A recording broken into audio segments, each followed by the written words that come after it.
சுவாமி பகவானே, இந்த காசி என்று சொல்லக்கூடிய பாராகிய பிரபஞ்சத்தில் இருக்கக்கூடிய காய் கறி வர்க்கங்கள் அனைத்தையும் கொண்டு வந்து உங்களுக்கு உனக்கு என்ன வேண்டுமோ எது பிடிக்குமோ அதை நான் உங்களுக்கு அளிக்கின்றேன்.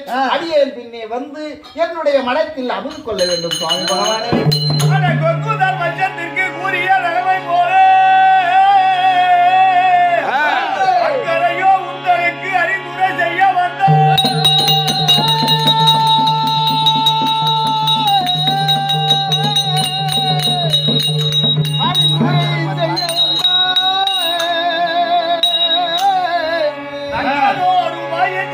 தனதியில் உன்னை போல் இல்லை பக்குவ மரிய மூடம் பக்தனே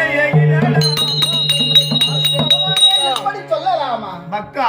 சுவாமி, ஒரு கொக்கானது குளத்தங்கரையின் மேல் விசனமுற்ற பாவனை போல் உட்கார்ந்து கொண்டிருந்ததாம்.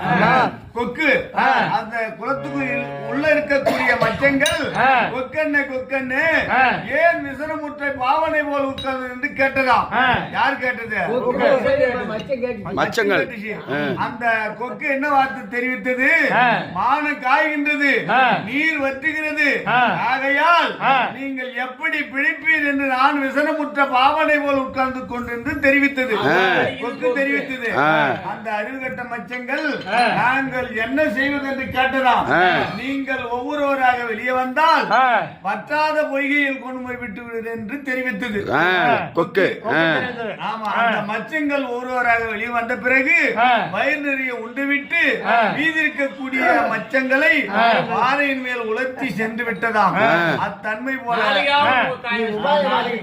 உபாய வார்த்தை தெரிவிக்கின்றாயா பக்தா?